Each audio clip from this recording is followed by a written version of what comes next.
Thank you very much. So first of all, let me just ask, how many folks in this room have heard of fab.com? All right, we're doing okay. How many of you have purchased of something from fab.com? All right, we're doing better than I thought. I'm going to keep this really simple today. I want to tell you a little bit of the story of how we went through our big change at fab.com, the pivot we made. A year ago, fab.com didn't even exist. And today we have 4 million members. We're selling somewhere north of $100 million worth of stuff this year. Some big number. Frankly, I mean, it really doesn't matter at this point. What matters is that we're continuing to grow our user base and people like what we're doing. And I'll tell you a little bit how we went through the change to get there and kind of what we attribute kind of our success to. And then I'll just open up some questions. People, we pivoted our life. You can pivot your life, pivot your business, and talk a little about what pivoting is all about. But I'll say one thing on, kind of on the Fab story is, again, a year ago the company didn't exist. We launched in June of last year. We're now at 4 million members. We have 600,000 people using Fab in Europe. We were, to put in perspective, 1.5 million members at the end of last year. So we've grown from 1.5 million to 4 million in just the last 4 months. That's not an e-commerce website. That's a movement. All right? And you can't make that stuff happen even if you try. It happens by keeping things authentic, by being real, by staying true to your principles of design and really just following the users. And that if people ask me, how did Fab get to where it is today? First I say, well, we're just getting started. But then I also say it's because everything we do comes down to a very simple thing. Does it make someone smile? Is it authentic? Is it something that, if we like the product, we'll sell it on Fab. We don't care if we make money from it so much as, do we have an emotional kind of experience with the customer that is going to make them want to come back to Fab the next day, the next day, the next day to see what Fab is doing next. But we'll talk about all that in a second. But first, let's talk about where Fab was a year ago. So in 2010, my co-founder and I, Bradford Shellhammer, we started a company called Fabulous. It was a gay social network. The idea was to be kind of for gay people a where to go, what to do, who to meet, kind of TripAdvisor meets Yelp meets a social network for the gay community. And the way we got to that idea was really based around seeing a market and saying, let's build a business for that market. And we saw the gay market was a booming market. We felt it was largely unaddressed. We didn't see any really great products for the market. And we said, well, we can step in and we can build some products for that market. I had done a couple startups before. I felt pretty confident as kind of a product guy. Bradford is a really creative type. And we said, well, we can build a product for that market. We did it for a year. We started in January of 2010. Basically followed that through December 2010. We actually raised about $2 million for the business that closed in December 2010. I participated in that round. I invested a decent amount of money in the company. And then in January, we turned around and said, literally a month after raising $2 million, let's scrap the whole thing. Not an easy decision to make, but I'll tell you, it actually was easier than you might think. And what happened is, I had given a lot of other entrepreneurs advice from my experience that basically the advice I gave is if you can't figure something out in a year, just throw it away and do something else. Because there's many great problems out there worth solving, and you can't bang your head against the wall forever trying to iterate towards a solution. What I like to say is that you can iterate your way to kind of another feature or another component of your website or your product, whatever it might be, but you can't iterate your way to a business model. And frankly, there's a lot of really interesting problems out there worth trying to solve. And these days, really quickly from consumer feedback and from user feedback whether you're onto something. And what we did throughout 2010 was we launched a product, we iterate, add a feature, a bell whistle, see, does it get some traction, does it get some more traction, does it get some more traction? Well, we looked at kind of where we were at the end of 2010, and we said, all right, what do we got? We built some really good product. People around the world said, you guys have fantastic user experience, UI, you really get functionality, but no one was using it. They said, all right, so we built a great product that no one's using. That's not much fun. We had money in the bank. We had a creative team. We felt like we were good at building technology. If we could do anything in the world, what would we do? And that was kind of the challenge we kind of put ourselves. We said, know your one thing. What is the one thing in the world that you guys can do better than anyone else in the world? And the answer to that one thing is what we were going to do next. And so literally, Bradford and I, we sat down at a restaurant. We had 2 or 3 or 4 bottles of wine. And we drew this napkin. This is actually a napkin that we drew. And we said, and before you get to the conclusion at the bottom, we said that the intersection of these three things is what we're going to basically scrap our old business and do just this. Is going to be the answer, the intersection of these three three slices of the pie. And the first thing was, what are we most passionate about? Because when we started the business of the Gay Social Network, it really wasn't what we were most passionate about. It was where we saw the greatest opportunity. And he said, this time, let's start with passion, and let's start with, what do we want? What do we think that we are most passionate about? And for me, it was simple. I love designing products that people use. And Bradford comes from a physical design background. He had worked at companies like Blue Dot and Design Within Reach, and wrote for Dwell Magazine. And we said, well, Jason's passion is designing virtual experiences. Bradford's passion is design, physical product design. Let's bring those two things together. The second thing was, is it something that we could be the best at? And we looked at is that there was, before Fab, there was no one company that was synonymous with design. The products that we thought that we could sell and that we could bring to the consumer, that you would have to literally go to thousands and thousands and thousands of different shops, websites, et cetera, that we wanted to bring all in one place and be synonymous with design. And we saw an opportunity to be the best at that. That we said that we had an opportunity to be the best in the world at that, and we were going to go for that. And the third thing, was a big untapped market. Consumers have a hunger for design, whether it's companies like Apple or Target or IKEA who have educated the consumer on the importance of design, but no one had yet basically cracked the code on creating a better kind of user experience and shopping experience all around design. And right there, we had that kind of that moment where we said, let's shut down the business. Let's start anew. And literally, from the moment that we drew this napkin to the point where we shut down the business was about a week. And I think that was kind of bold when you kind of look back on it, but for us at the time, it was just like this no-brainer thing. It was why bang our head against the wall, doing something we don't think is working when we clearly saw the signs for something that we really thought that we could go for and be the best at. And obviously, there's all sorts of things in terms of go back to my board of directors, say, hey guys, what did you just invest all this money in? We don't feel like doing it anymore, and here's why, and little things like that. But it turned out to be a pretty simple thing to do, because he explained to your board of directors, two things. One is, this, in the intersection of this pie is a great answer here, and explained to them why we thought that would work. And the second thing was we went out to a whole bunch of people who are making stuff, designers, who 201 said, if you bring the audience, we'll bring the product. That there was tons of demand from the supply side for a platform to sell design products. And then the other thing was, the clincher was I said to our board of directors, I'm going to invest some more money in the business. You can have your money back if you want. And no investor wants their money back. They want to make money. And they said, well, if you're coming in for more, we'll go in for more as well. So we literally shut down the business the next day and spent about 3 to 4 months building the website. And then we launched June 9th of last year. And really kind of, the secret to Fab's success is these three things. It's one is, just focus on your one thing and do that one thing better than anybody else, and only that one thing.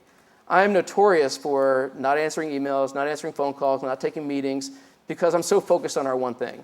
I will refuse to meet anybody or talk about anything that isn't exactly focused on our one thing, which is being the best in the world at delivering a platform for design, period. The second is authenticity. Fab has 4 million members today, and again, as I said at the beginning, that's not an e-commerce website to have that in a year or less than a year. That's a movement. And when I say it's a movement, it's because what we've managed to have is that people are excited and emotional about sharing what they find on Fab. Part of it's the user experience, but mostly it's the products that we sell every day. And you can't make that stuff up. It's because, this, and it comes down to the last point, is every single decision we make at Fab really comes down to, will it make someone smile? We have this kind of saying at Fab, smile you're designed to. And we really believe that and live that every single day. We say, if we're going to build a business for the long term, that's all about design. It's all about products that make people smile. That every single decision we make internally should be, will this make the customer smile? The customer might be a designer. It might be a consumer. It might be an employee. But it's like, will the answer to this problem that we're trying to solve make someone smile?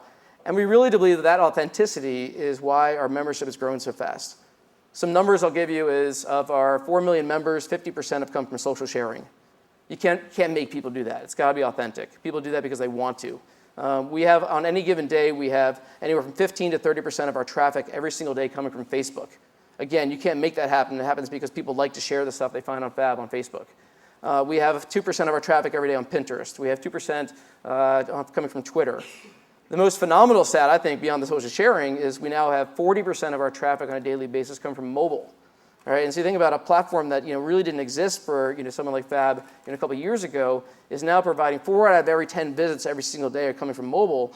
And again, why does someone take their iPhone out of their pocket or their iPad out and go to Fab? It's because somewhere along the lines they got excited about something. We made them smile.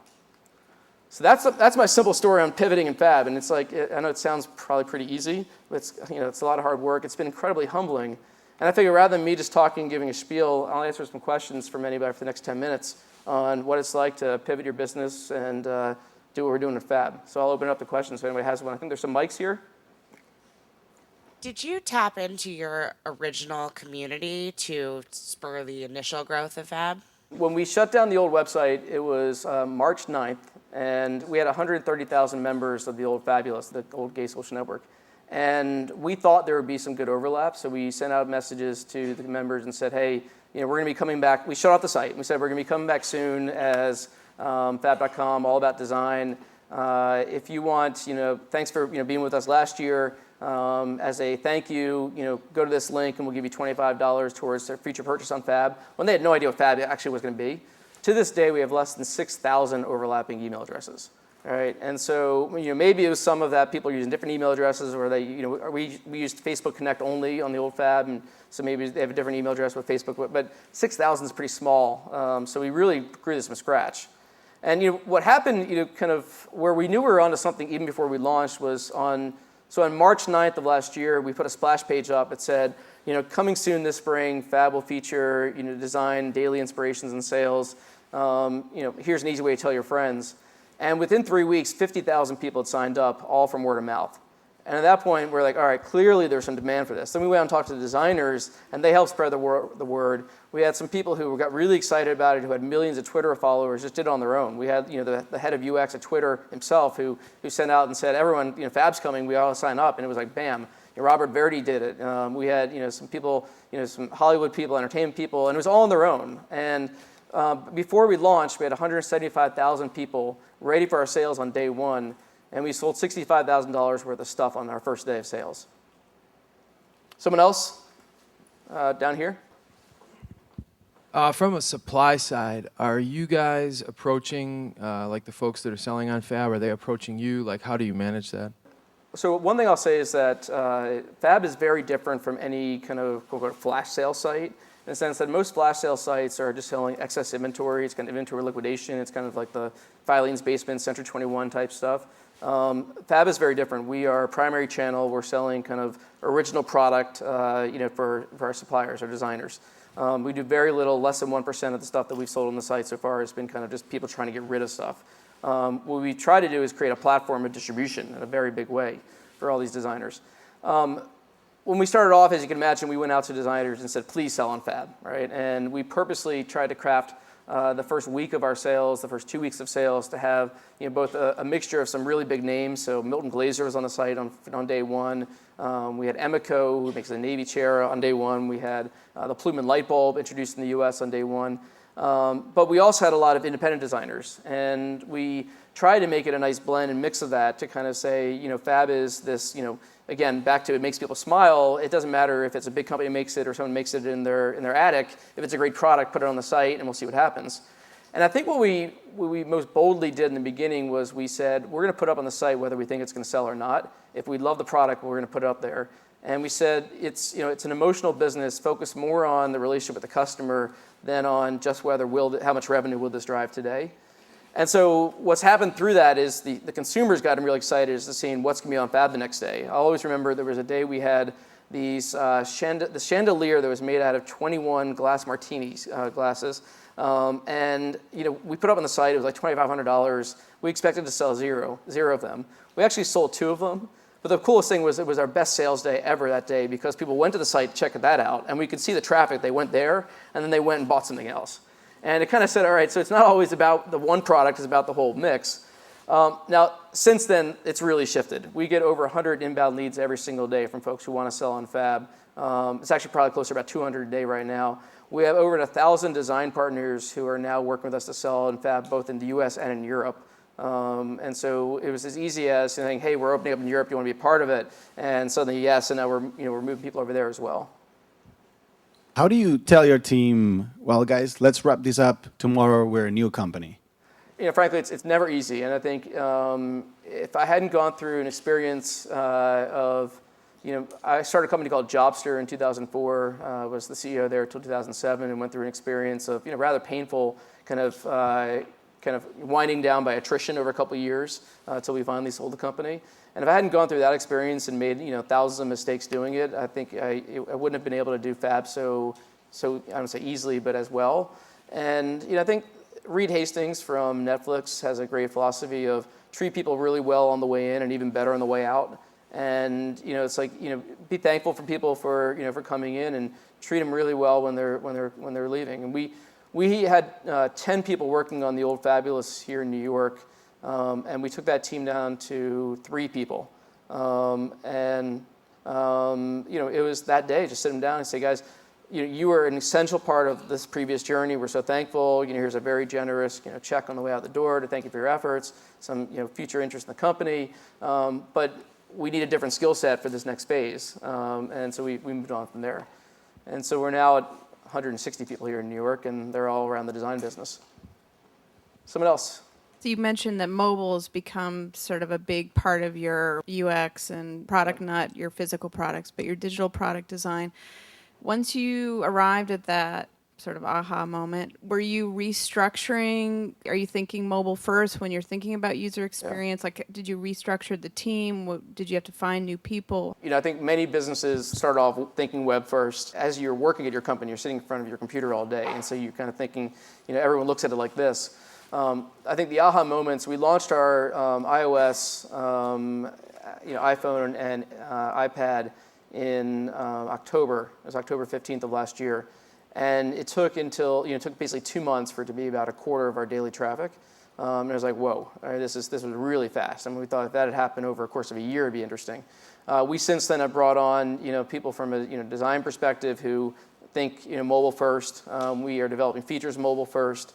But what's been great for us is that the philosophy of design that we have on the web and on the mobile are both very consistent. It's get out of the way of the user and just focus on the products. And I think one of the reasons why mobile has been working so well for us is that mobile, the tactile touch experience is so great for someone to actually, if it's really just focused on the product, enable them to almost feel like they're touching the product and then very simply add it to the cart.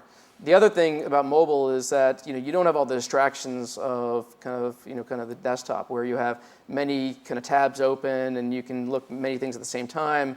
On mobile, it's very purposeful. You're looking at this product, you can do 2 things: hit the back button or put it in your cart. It's also just enabled us to rethink just the whole way that people interact with design. Someone else? Yes, it's clear by the Fab secret that you are building a culture. How do you hire to that culture or create your associations or alliances through that culture? We definitely have a Fab way of doing things. Look, if you look at our website itself, we say like we're kind of like the anti-Amazon. Like we're fun, we're quirky, we're colorful. We say, go to Amazon if you know exactly what you're looking for. If you want to have fun browsing, discovering, go to Fab. And we kind of think about the people we hire as a similar kind of thing. I say, I told someone the other day, I might get in trouble for this, but I said, if I were to tell a recruiter what to look for in finding a Fab employee, I'd say go find the smartest people that you know who are also kind of the weirdest oddballs, and we'll take them, all right? Because that's what our Fab culture is all about. It's like we're a bunch of crazy misfits who are all passionate about design, and we're all really smart and hardworking. There was one thing that we do that's really unique in the company. So we're at about 165 employees here in New York, and Bradford and myself, the co-founders of the business, we have interviewed every single one of them. And we said that at least until we're at 500 employees, we're going to do that. And so what we tell our team is that the hiring managers and the groups, you find the best people that you think are going to fit in for the job. And then Bradford and I want to do that final scrub as to we think that we want them to be part of our family. And it really is a family. We spend more time working on Fab than anything else in our life. And you really want people that you want to go to dinner with, that you enjoy being around the office with, and who really think like Fab. One more question.